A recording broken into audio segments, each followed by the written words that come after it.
కృష్ణా నదిలో ఈ సంవత్సరం 990 టీఎంసీల నీళ్లు వచ్చినాయి. ఆంధ్రప్రదేశ్ 715 అంటే 73% వాడుకున్నది.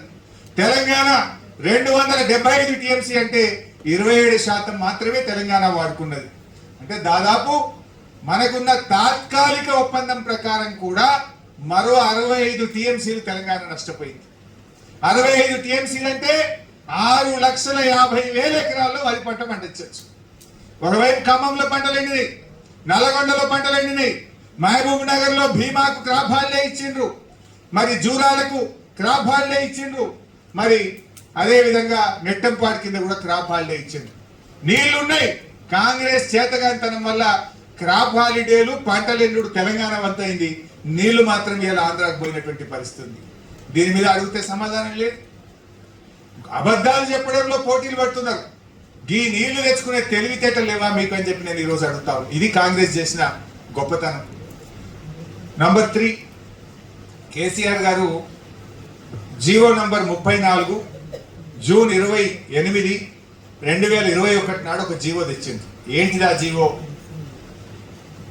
శ్రీశైలం అనే ప్రాజెక్టు హైడల్ జనరేషన్ కోసమే కట్టిన ప్రాజెక్ట్ అది. కానీ వాళ్ళు పోతిరెడ్డిపాడు పొక్క పెట్టి నీళ్లు తీసుకుపోయే ప్రయత్నం చేస్తారు. బిడ్డ మీరు నీళ్ళు తీసుకుపోతారా? తెలంగాణకు ప్రాధాన్యత ఏంటి? రైతులు.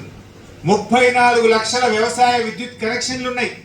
నా రైతులకు నాణ్యమైన కరెంట్ ఇవ్వాలి, 24 గంటల కరెంట్ ఇవ్వడమే నా ప్రభుత్వ లక్ష్యం అనుకొని మేము శ్రీశైలంలో ఫుల్ కెపాసిటీ విద్యుత్ ఉత్పత్తి చేస్తామని చెప్పి జీవో ఇచ్చింది మన బీఆర్ఎస్ ప్రభుత్వం, మన నాయకుడు కేసీఆర్.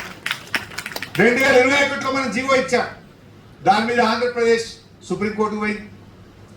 ఈ కొత్తగా వచ్చిన రేవంత్ రెడ్డి ప్రభుత్వం మన సుప్రీంకోర్టులో పోయి చెప్తుంది, లేదే మేము కరెంటు పూర్తిగా ఉత్పత్తి చేయం, జీవోని సవరించుకుంటాం, నీళ్లు ఉంచుతాం శ్రీశైలం. ఎవరి కోసం ఉంచుతావు?